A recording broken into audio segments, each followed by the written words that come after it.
Hi, everybody, and welcome to the 19th Hole Golf Show. I'm Ryan Ballengee. It's great to have you here with us. We do a little bit of a different kind of show that we've been doing throughout the bulk of the spring and summer, where we were doing mostly interview shows, and I really enjoyed doing those, and we'll keep doing those. But I felt like we hadn't done something in a while, and I wanted to kind of talk a little bit about our experiences with the Korn Ferry Tour, as they're kind of coming to a close, at least in the capacity we've been doing them the last couple of years. And I thought it would be fun to kind of talk about it, recap it with you, especially in the wake of the end of the season for the Korn Ferry Tour. Before we get into that, get a hold of me, Ryan at thegolfnewsnet.com. I'm on Twitter or X. I'm on Blue Sky. I'm on Facebook. I'm on YouTube. I'm on all those places. On X, Ryan Ballengee. On Instagram and Facebook, Ryan Ballengee Golf. And Ryan Ballengee Golf also on YouTube. That all said. So, for those of you who may or may not know, we've done a show at Golf Newsnet for the last 2 years in conjunction with our friends at French Lick Resort. And it's been called The Road to French Lick. And that show came about because my good friend Brendan Sweeney from the French Lick Resort came and reached out to me when the Korn Ferry Tour and the tournament, that's the Korn Ferry Tour Championship, now formerly presented by United Leasing and Finance, moved from Evansville, Indiana, and Victoria National Golf Club, which is part of the Dormy Network. And I was a member of that for about, year, 14 months, something like that, like a pandemic kind of thing. We'll talk about that a little later. And they moved to the Pete Dye course at French Lick Resort, which is a place I've played a bunch of times. One of my favorite places. It's an incredible golf course. It's the showpiece for the resort. It's hosted the Senior PGA Championship. It's hosted multiple senior women's majors. It hosted the Epson Tour. It hosted the Big Ten Championships multiple times. It's a place that, although it's basically 18 years old, has hosted a lot of significant championships in golf. And it was a 5-year deal with the tournament to host the event at French Lick on the Dye course. And that announcement, when it was made, was, a huge deal for the resort. It was an opportunity to showcase the biggest golf event they had had to date, on the biggest tour they had had to date on the Dye course, and what it could mean for the community, what it could mean for sponsorship, what it could mean for the charitable component. Those were all big things, big things. And so Brendan reached out to me and said, hey, I've kind of been charged with promoting this tournament, finding unique ways to get not only French Lick's name out there, but awareness to the broader golf public that we're going to have this tournament, and we're really excited to have it. What do you think about doing a show about the Korn Ferry Tour? And I'm a kind of person who likes to say yes. I like coming up with ideas. I like trying them. I am very much an iterative person. If an idea doesn't work, then we just stop doing it. If it works and we need to make it better, we'll change it in certain ways until we get it right. And I said, yeah, let's come up with a game plan. And we tried our first season. And our original intent was to come up with about a dozen shows that would chronicle the Korn Ferry Tour. Brendan would kind of be our point guy, representing not only the resort, but also our show, going to these tournaments, talking to players, while also talking to other tournaments and other tournament directors, and getting information about hosting the event, and just kind of an information type sharing thing. So kind of killing two birds with one stone, but also getting some great content. And I would be the guy that would put it together, doing the production side for Golf Newsnet. We put it out on our new channel, Golf Newsnet TV, which now is a little bit more than a year old, but we were going to put it out on our website and through other means as well. We were going to make sure people saw it. And the first season, I think we did a pretty decent job. Brendan went out and went to a bunch of tournaments. I think went to a handful of tournaments. We had the resort's kind of graphics guy, Troy, who's a great dude, helped us come up with a show intro. And it was kind of serious and majestic looking. And our show didn't necessarily take that tenor. I mean, we talked about the Korn Ferry Tour and its characters and its results and players with a reverence and appreciation for what they're going through.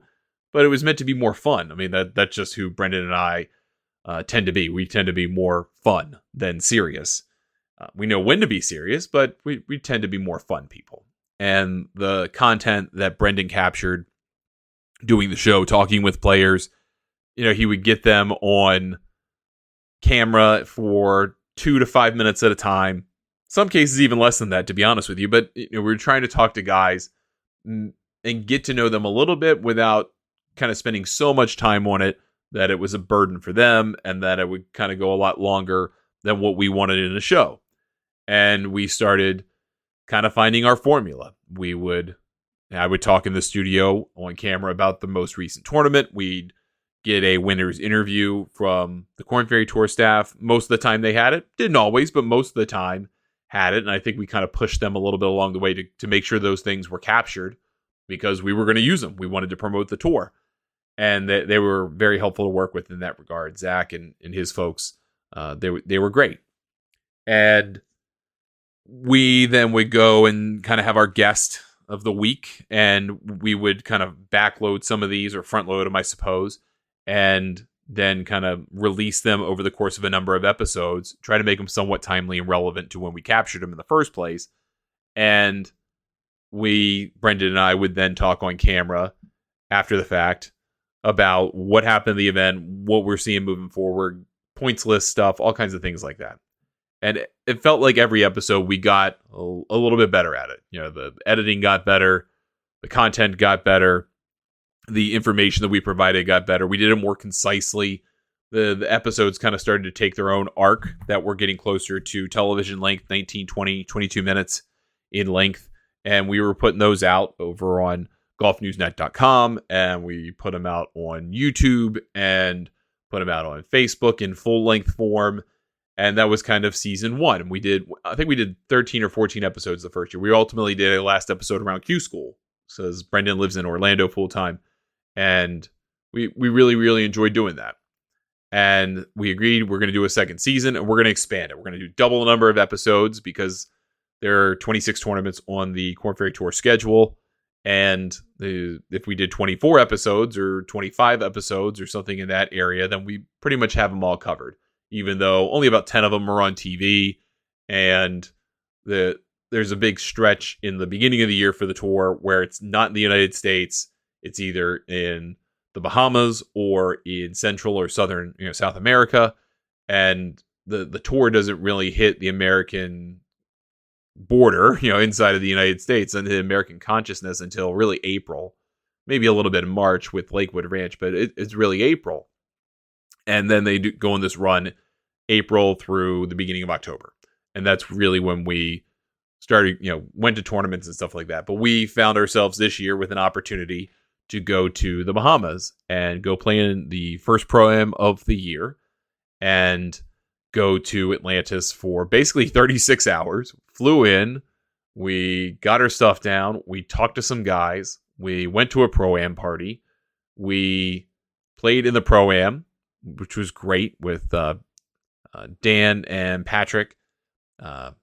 And we had so much fun talking to them and just playing and capturing interviews with other people. We talked to folks from the tournament at the Bahamas. We talked to folks with the Korn Ferry Tour. And that was kind of the start of the year. We got it off to a really good start. And we just kind of kept going. We found ways to talk to more guys, even when they were winning in South America. We had them on after the fact. And we kind of found a formula for the show that was a little bit crisper. The opening that Troy did for us for this year was so cool. I've had multiple people come up to me and say they really loved it and just wanted to say that it was awesome. And they wanted to kind of copy it for content that they were doing, whether that was for a partner of ours or just on their own.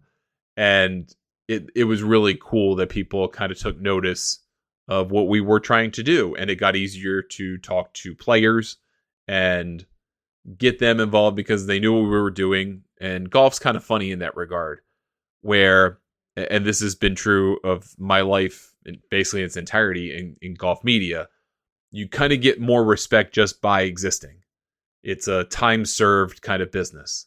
You don't just show up and go, well, we've got a boatload of money and we've got a lot of resources and we demand to be heard and respected. It doesn't quite work like that. It's more like, hey, if you keep knocking on that door, eventually someone will answer.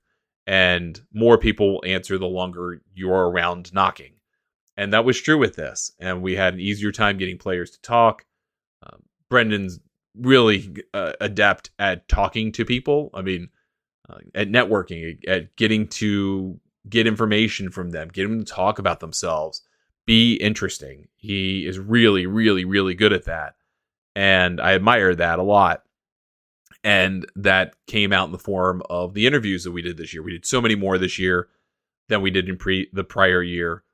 And it was really fun to kind of see what he got out of these guys, including going to Bay Hill and talking to guys like Brian Campbell, who wound up winning twice on the year and had just won when he went to Bay Hill.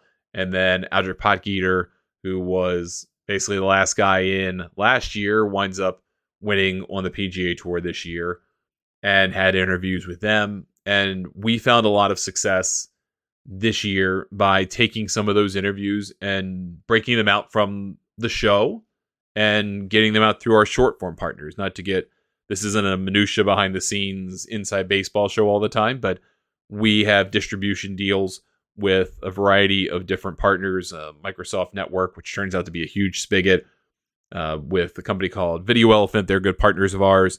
They help us distribute to all kinds of different screens. Obviously, we use social media.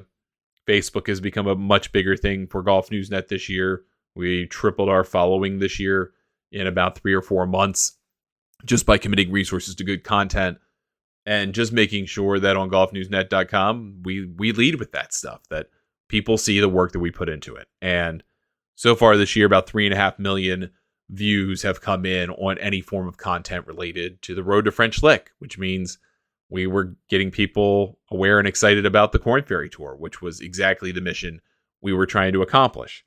And then the payoff for the year, both seasons, was the Korn Ferry Tour Championship, right? United Leasing and Finance had been the sponsor of this tournament for 14 years.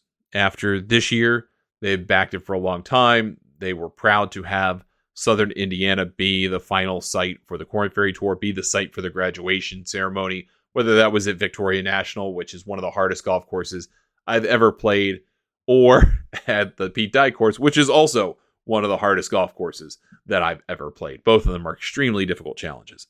And it was a really kind of proving ground, a prove your mettle type tournament. And especially, I think so, at French Lick, where guys were winning, this year where they played better because the weather conditions were more favorable. Last year was more like 9 under the 1. This year is 14 under the 1. I believe was the final number. But, that's not what you expect week to week on the Korn Ferry Tour. Usually you expect 22, 24, 29 under to win. You got to go super low on this tour to really have an opportunity. And this was not that. This was kind of, hey, this is going to be more like a PGA Tour stop. It's going to be really long. It's going to be narrow. It's going to be difficult. It's going to be fast and challenging and firm. And if you want to be a big boy and go to the PGA Tour, you're going to have to graduate from this challenge in particular. And it was always a huge week for the resort to get to showcase itself to the world, right? I mean, they got 4 days of coverage on Golf Channel in a live window.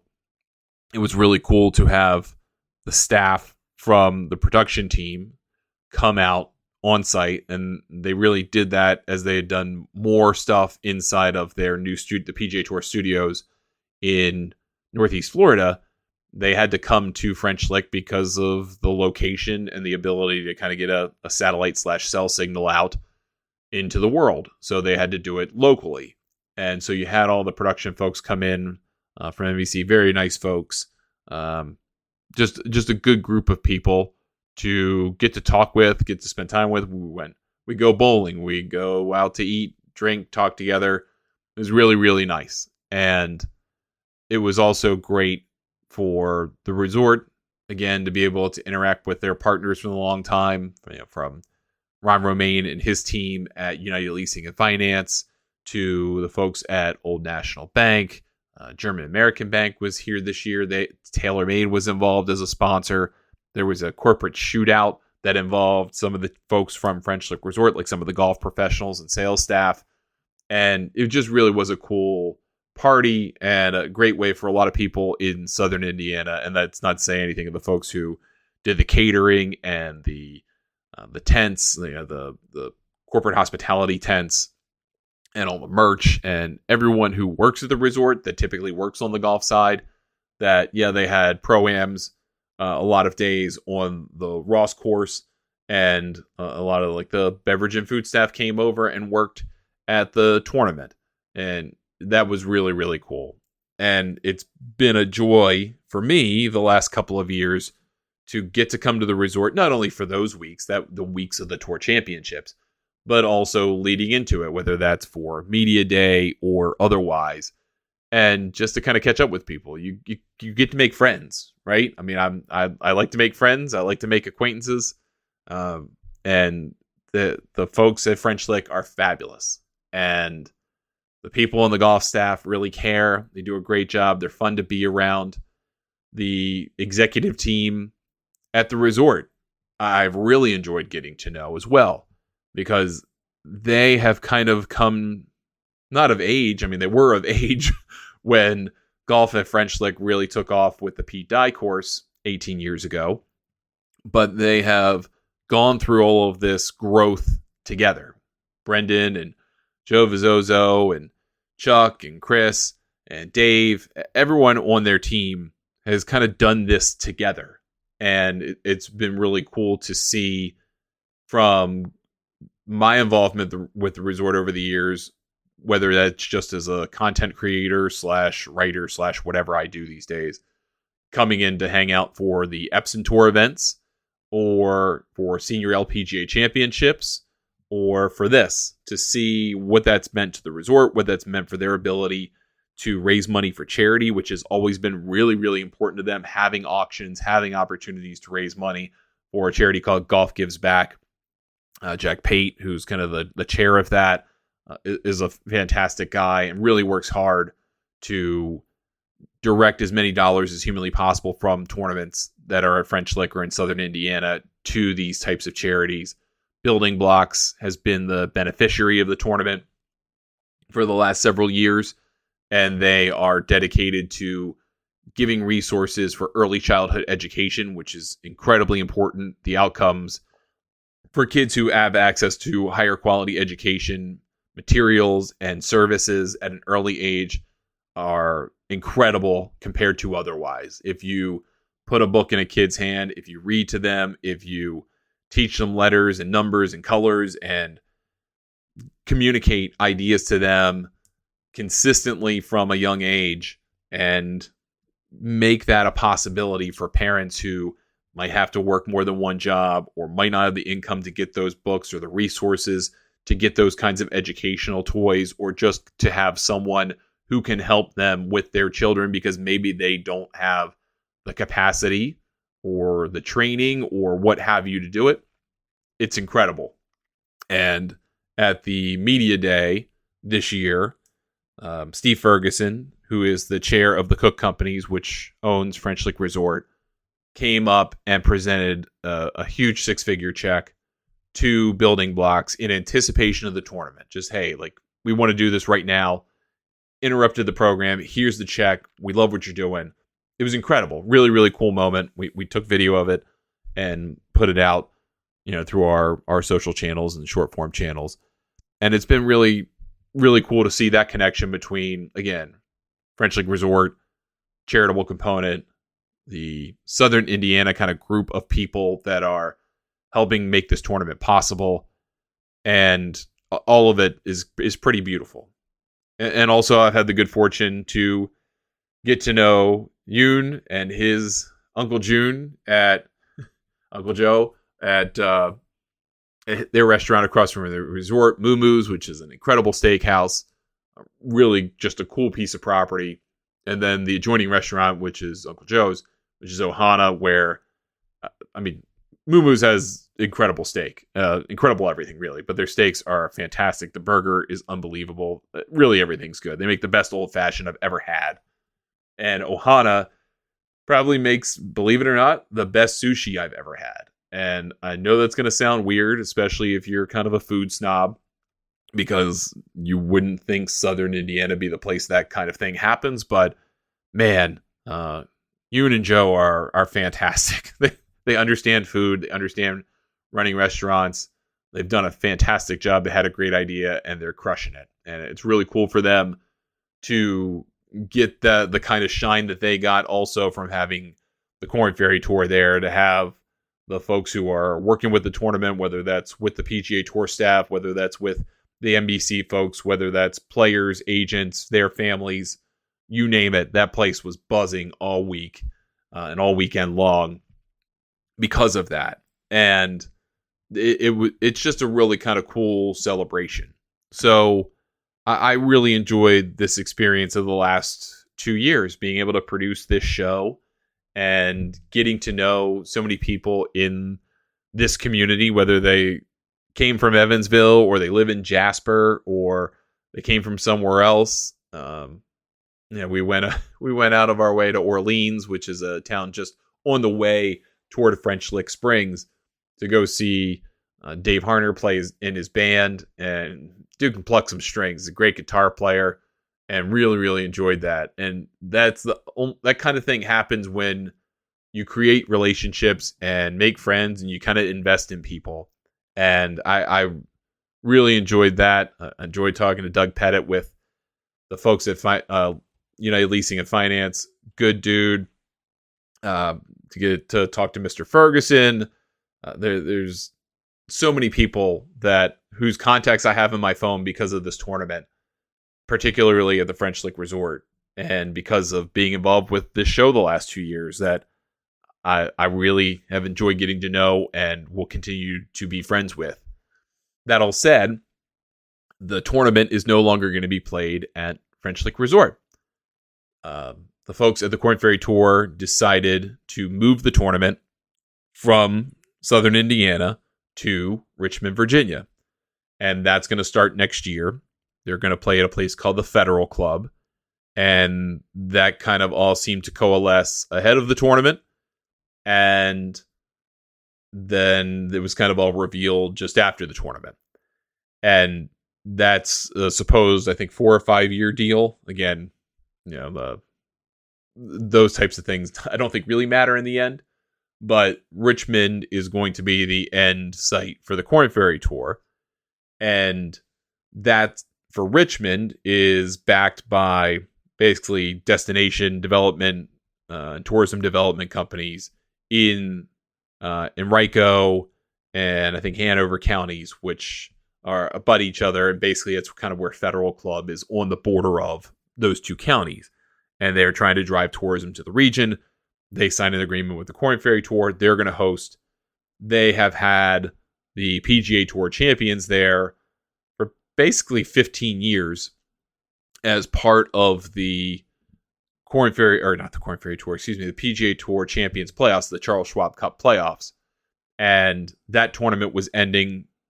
Everyone in the area knew that when Dominion Energy, which had been the sponsor of the PGA Tour Champions event, as well as the Country Club of Virginia, we got like 2 sites and 3 courses, both decided they didn't want to continue once the contract ended.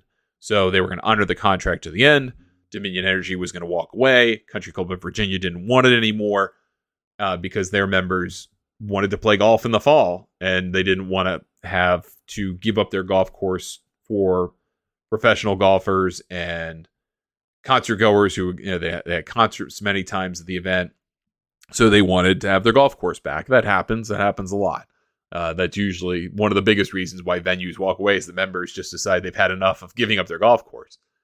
But they found a new host in Federal Club, at least for the short term. And they found a new sponsor in the way of Richmond Development Tourism. And I think they're hopeful that there'll be a big benefit to the business and community interests of the Richmond area as a result. So that closes a chapter of hosting the tournament in Southern Indiana. It's been there as the Tour Championship for, it's been there a while, let's put it that way. Basically a decade. And now that tournament is no longer part of the schedule as we know it. So the Korn Ferry Tour Championship will be in Virginia, and there won't be an event in Southern Indiana, at least for the foreseeable future, And so the show is over, right? The road to French Lick doesn't end the Korn Ferry Tour season anymore. The road to French Lick leads to French Lick, which is sad and unfortunate. And I have all kinds of different feelings about that. Many of them I will just keep to myself for a variety of reasons. And yet at the same time, I look back on the show and what the resort did in hosting it and the effort that they put in and everything they accomplished. And I feel extremely proud of what we did. I feel extremely proud of the people who work at the resort and what they accomplished and the effort that they put in and what they did to showcase their part of Southern Indiana and their part of the world to the world. And that it's a great destination and a great place with lots of great people, 2 great golf courses that are 18-hole challenges. And in the time that they've hosted the Korn Ferry Tour Championship, they opened a short course, Sand Creek, which is a really fun little kind of pitch and putt mixture of holes that go in length from literally 14 yards to 90 yards. And we played some of that with Andre Gonzalez, and who was calling for Golf Channel and on site, and had a great time with him several days playing golf. And they're now building what will be called the Ridgeview course. So a few years ago, I think this was 2021, Brendan drove me up to the property that's now going to be Ridgeview and said, hey, don't you think it'd be really cool if we put a golf course here? We put 9 holes here and connected it to what's called the Valley Links, a Tom Bendelow design, more than a century old, down in the valley. And that used to be an 18-hole course.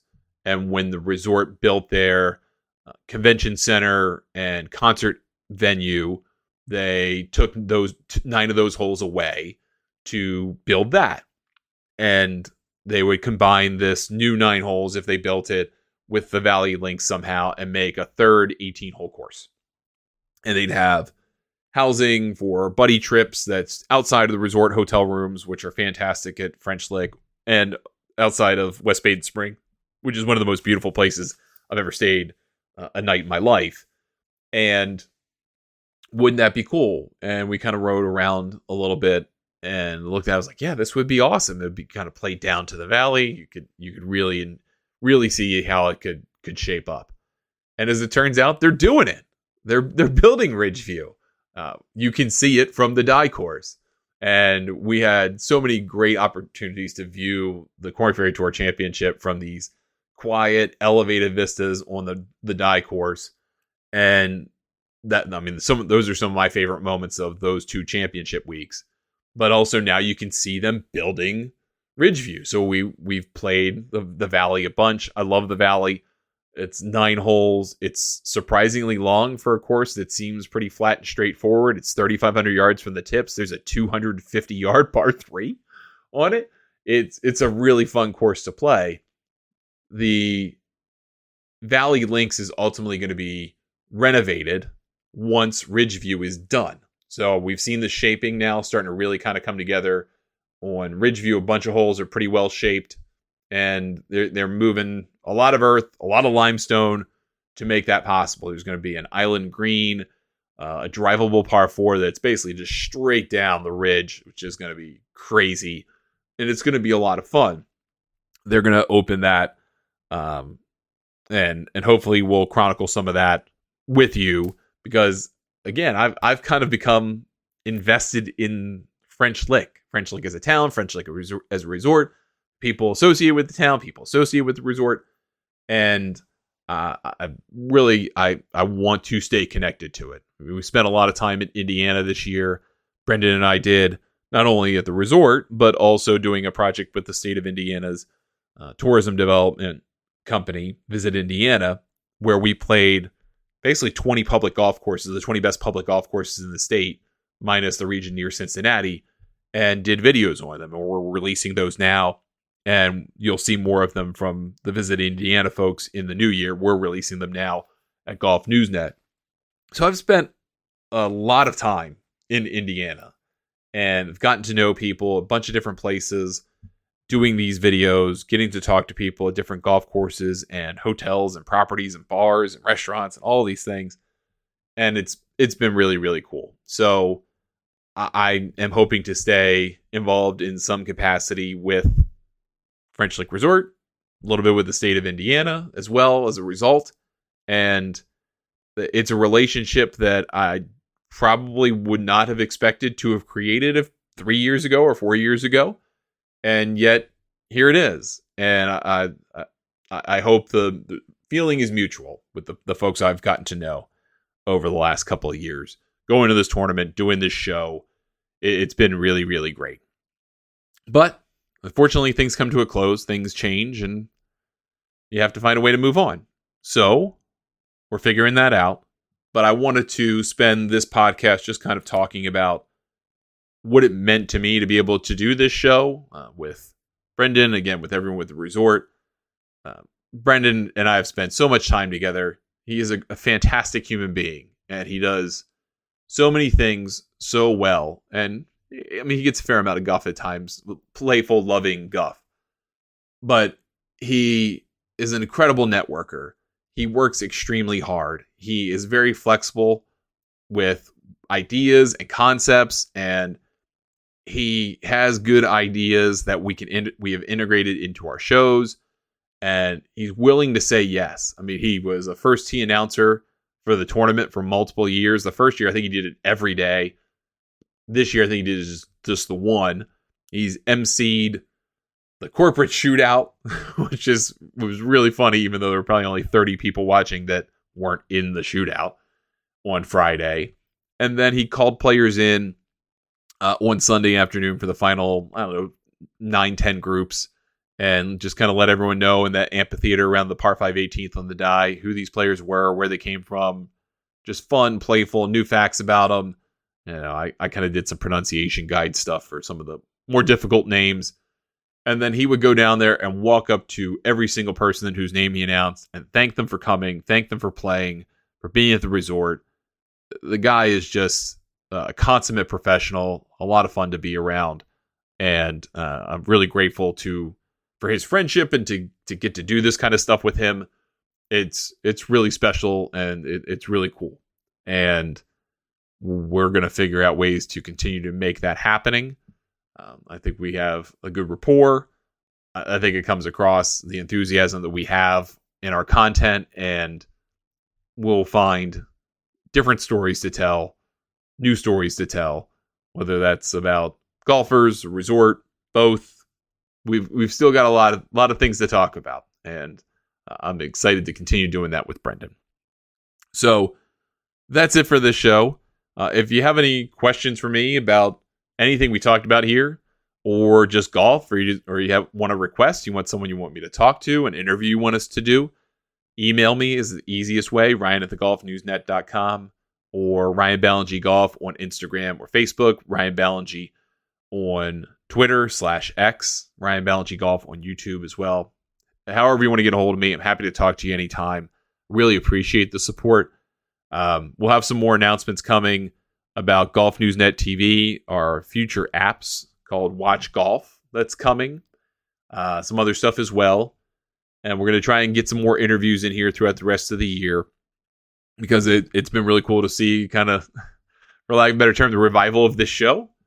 A long time ago, the 19th Hole Golf Show was one of like 3 golf podcasts before there was such a thing as an iPod. And over the years, just my ability to do this show consistently, because of everything else that was going on in life, whether that was professionally and all the stuff with Golf Newsnet, or just personally with my kids and family, kind of dissipated. And this year I wanted to commit to at least getting more episodes out there and having conversations with people that I thought were interesting and sharing them with you. And I think we've done a pretty good job with that this year. And I really appreciate you listening and supporting that, and want to continue doing that moving forward. So we're going to keep doing it. We're going to keep building it out and trying to get people on the show that are interesting from all walks of golf and life, and some kind of intersection between golf and life, and have those conversations with you. All right. I'm Ryan Ballengee. Thanks so much for listening. I really appreciate it. We will talk to you next time on the 19th Hole Golf Show.